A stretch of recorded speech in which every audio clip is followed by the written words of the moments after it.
배터리 3사가 유럽 쪽의 점유율이 좀 떨어진 건 분명히 맞는데 신기한 일이 생긴 게 삼성 SDI 헝가리 법인이 상반기 흑자 전환이 됐습니다. ESS 배터리가 생산되고 하다 보면은 그게 마진이 올라갈 것이고 한국 기술자들이 없으면 공장 자체를 진행할 수 없기 때문에 그렇죠. 조율될 수 있는 메시지를 나올 가능성이 상당히 높은 위치거든요. 반도체라든가 2차 전지나 네. 요 딜에 있어서 우리가 좀 더 우위를 점할 수 있는 카드로서의 활용할 수 있는 내용도 리튬만간 아니면 또 LFP 그리고 이제 소듐 그리고 나트륨 배터리라고 하는데 이런 쪽도 지금 개발해 있고 SK온 쪽에서 그 나트륨 배터리를 좀 강조를 했어요. SK온 그 대표가. 그래서 거기에 소재를 공급하는 게 이제 대표적으로 에코프로 BM인데 에코프로 BM도 그 소듐 이온 배터리 양극재 개발을 좀 적극적으로 하고 있습니다. 그 1세대가 끝났고요. 그 2세대 제품이 내년도에 이제 선보일 예정인데 그 1세대에 비해서 2세대가 에너지 밀도를 한 10% 정도 이상 더 개선을 하고 이게 4세대까지 지금 계획이 잡혀 있습니다. 현재는 이제 1세대가 끝나서 2세대 정도, 그 2세대만 돼도 그 CATL이 얘기하는 그 나트륨 배터리 성능도 좋거든요. 그리고 그 소듐 배터리는 전기차용 쪽으로는 좀 부적합해요, 여전히. 왜냐면은 중국에서도 그 나트륨 배터리를 장착한 차량이 나오긴 나왔는데 대부분 ER-EV라든가 거의 다 ER-EV 형태 나왔고 순수 전기차가 없습니다. 네. 그러니까 그 나트륨 배터리만 장착해서는 주행거리 너무 짧으니까 제대로 그 전기차용을 쓸 수 없다 보니까 ER-EV 내연기관 엔진을 붙여놓은 그런 형태로서는 지금 중국에서 나왔지만은 아마 전기차로는 아닌 것 같고 이게 이제 ESS용으로 쓴다고 했을 때는 LF 배터리를 일부 대체할 수 있는 훌륭한 배터리가 될 수 있을 것 같다라는 것이고요. 또 이제 매장량이 나트륨 자체가 워낙 싸기 때문인데 근데 이 나트륨 배터리가 만약에 어느 정도 상용화되는 시기에서는 원가 경쟁력은 미국이 제일 높습니다. 그 전 세계에서 그 산산 나트륨 생산량이 제일 많은 게 미국이에요.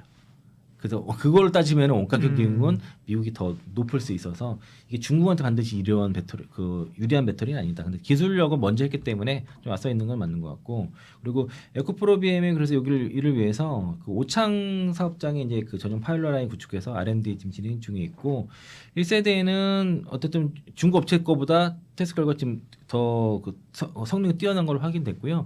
그거보다 더 좋은 걸 2세대 만들고 지금 4세대까지 3세대 4세대까지 지금 준비가 되어 있다라고 좀 말씀 좀 드리겠습니다. 제가 지금 몇 개 말씀드린 게 어느 기업에서 변화가 있는지를 좀 보는 거거든요. 그러니까 당장 이 회사가 주가가 올라갔거나 이게 아니라 지금 이 캐진 구간에서는 당장의 주가의 상승을 기대하기 좀 어려워요. 현재는요. 밸류에이션 이슈도 있고 업황 얘기도 있는데 어느 곳에서 변화가 계속 있는지를 계속 좀 체크를 하고 있는 중이고요.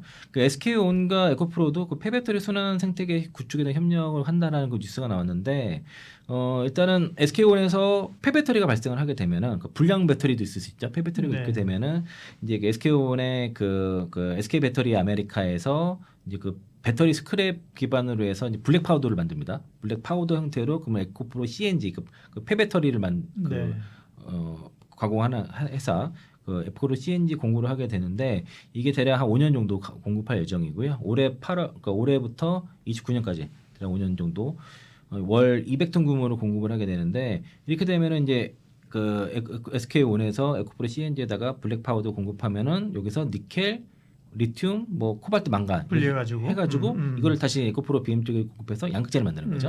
그럼 그거를 다시 에코프로 SK온, SK 배터리 아메리카에다가 납품하게 되는. 그렇게 되면은 원가 경쟁력이 높아지고 계속 수산을 하는 거죠. 미국 북미 안에서 이제 에코프로 그룹과 SK온과는 이제 그 폐배터리 순환 생태계를 이제 만들어지는 형태. 그로 인한 원가 경쟁력이 상당히 높아지게 됩니다. 네. 그리고요. 그리고 이제 이제 우리 그 배터리 3사가 유럽 쪽의 점유율이 좀 떨어진 건 분명히 맞는데 신기한 일이 생긴 게 삼성 SDI 헝가리 법인이 그 SDI 배터리 법인이 되게 크거든요. 근데 상반기 흑자 전환이 됐습니다. 한 143억 정도 순이익으로 흑자 전환이 성공했는데 작년 상반기에 28억 적자였는데 신기해요. 어떻게 그 점유율 떨어지고 출하량이 떨어지는 흑자가 났지? 신기한데 어쨌든 그 유럽 쪽에서 올해 이번 달 그 7월 달 전기차 판매 데이터가 39% 성장 나왔고 1월부터 7월까지도 한 26% 누적 판매가 나와서 그래서 어쨌든 전기차 판매가 전반적으로 올해 상반기에만 유럽에서 25% 증가하다 보니까 전기차 시장이 회복 조짐을 유럽은 보이고 있다는 거죠. 그러면서 배터리 판매도 어쨌든 늘었다라는 거고 보조금을 주다 보니까 이게 결과적으로 지금도 괜찮은데 하반기도 유럽 쪽은 괜찮을 것 같다라는 거고요. 그리고 이제 지금 삼성 SDI는 뭐 그 4680 오토리 쪽도 그 BMW 쪽에 노이어 클래스 쪽에 들어가는 걸 수주를 확보한 상태고 리튬 인산철 배터리도 이제 공략을 할 건데 그래서 의외로 지금 상반기 삼성 SDI 흑자 전환이 됐다는 거는 좀 이건 좀 주목해 볼 필요가 있을 것 같고요. 미국은 여전히 적자고 좋지는 않지만 일단 뭐 헝가리는 이렇게 흑자 기조로 가고 올해 그 미국에서는 이제 ESS 배터리가 생산되고 하다 보면은 그게 마진이 올라갈 것이고 뭐 미래 SS에서는 삼성 SDI의 북미 쪽 특히 27년도에 ESS 배터리 마진을 38%까지도 보니까 그리고 삼성 SDI의 ESS가 차지하는 그러니까 영업이익이 한 거의 절반까지도 보거든요. 그러니까 이제 미국만 좋아지게 되면은 삼성 SDI도 지금 유럽이 이렇게 흑자 전환된다고 했을 때는 흑자 전환 되니까 이익이 증가하는 구간도 좀 빨라지지 않겠냐라는 기대를 할 수 있는 대목이라고 네. 볼 수 있겠습니다. 디엘렉에서 이제 올해 8월 초부터 소개했던 내용인데 네. 인상 깊어서 가져왔고요. 그러니까 인도판 기가팩토리 얘기가 나왔습니다. 그래서 이제 인도의 그 타타그룹의 그 배터리 자회사가 그 아그리타스라는 곳이 있는데 여기서 이제 한국 배터리 장비 기업과 협력해서 인도와 영국의 배터리 셀 공장을 짓는 계획을 발표를 했습니다. 인도 업체가. 네, 그래서 이제 이렇게 되면은 우리나라 배터리 장비 업체들의 수주 기대감도 생기는데 현 그 각 배터리 업체들, 그러니까 배터리 장비 업체들 대표들이 지금 인도에 가 있거든요.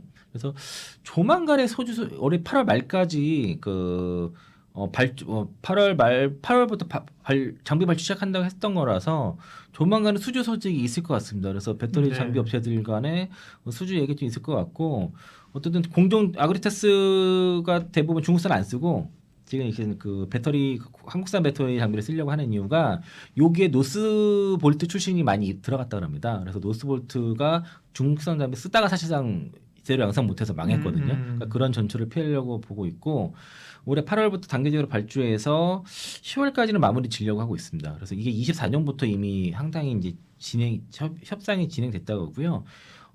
장비는 좀 믹싱부터 포맷까지 거의 대부분의 그 공정에 다 지금 포함이 됐습니다. 그래서 이제 일단은 인도 쪽에 일단 40기가 같은데 1단계 20기가, 2단계 20기가 해서 올해 10월까지 장비 발주 완료를 할 예정이고 내년 상반기 장비 입고해서 26년 말까지 C샘플 생산을 목표로 한다 그랬으니까 조만간에 인도발 장비 수주 소식이 들릴 것 같습니다.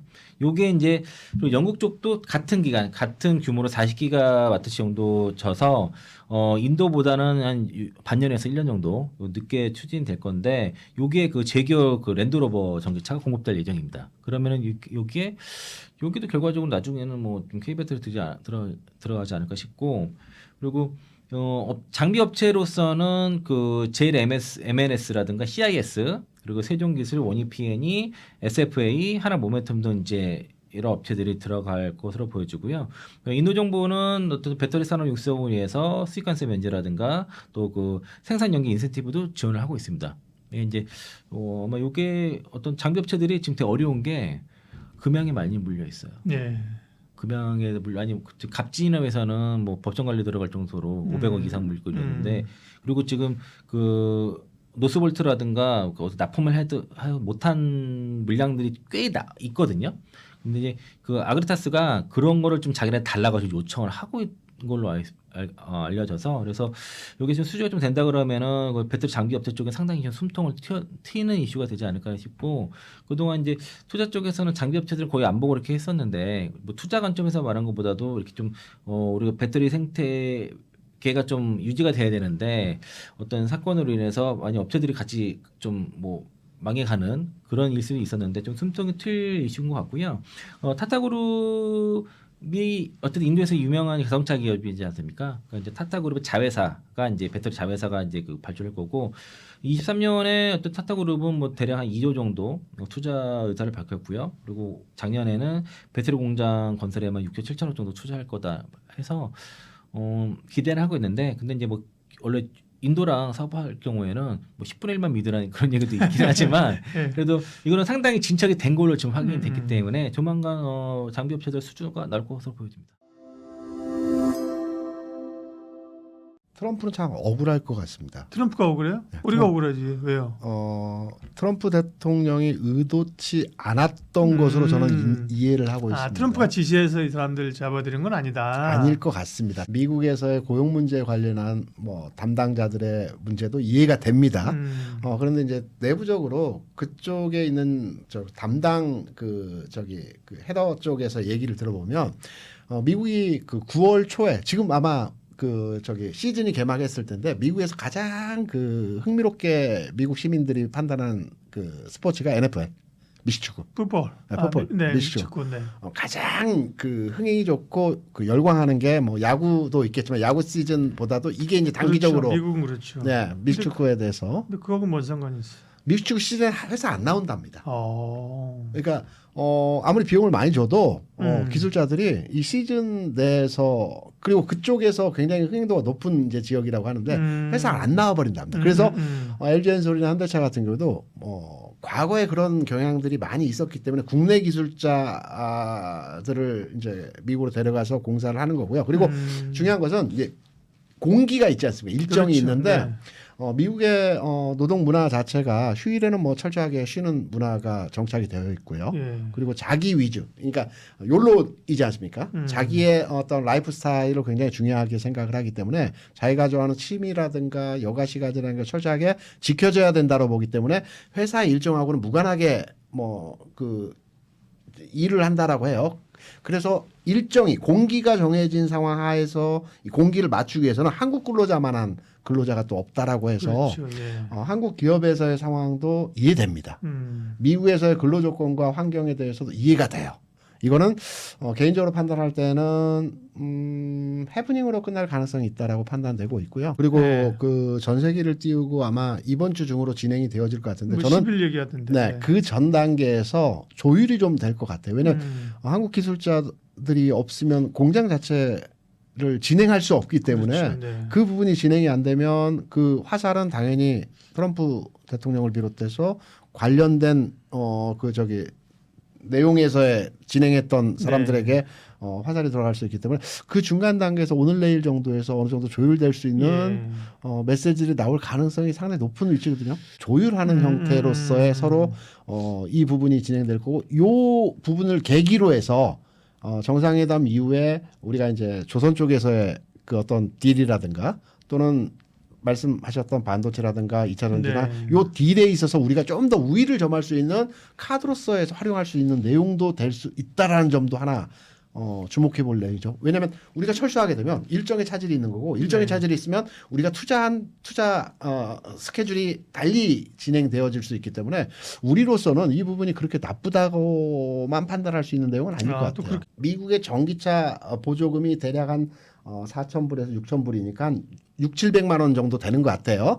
타격이 당연히 있겠죠. 미국의 그 전기차 판매 회사들 같은 경우 그리고 우리나라 배터리 회사 타격이 있겠죠. 그런데 유럽에서는 먼저 지난해 보조금 폐지가 프랑스, 독일부터 해서 진행이 되었지 않습니까? 전체 전기차 판매량 자체가 한 12~13% 감소했다라고 합니다. 그래서 당연히 미국에서도 판매량 자체는 감소할 것으로 판단이 되고 있어요. 문제는 여기에 대한 대안과 대응이겠죠.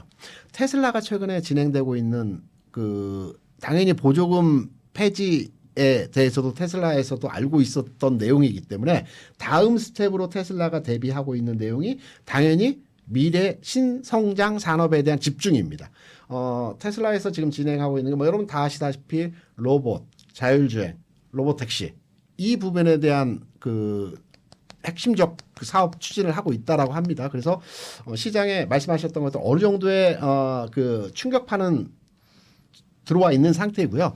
이 부분이 크게 시장의 방향성을 바꿀 만한 주가에 영향도를 줄 만한 내용은 이미 여러 차례 매를 맞았기 때문에 그렇죠. 예. 크진 않을 것이다라고 생각을 합니다. 네.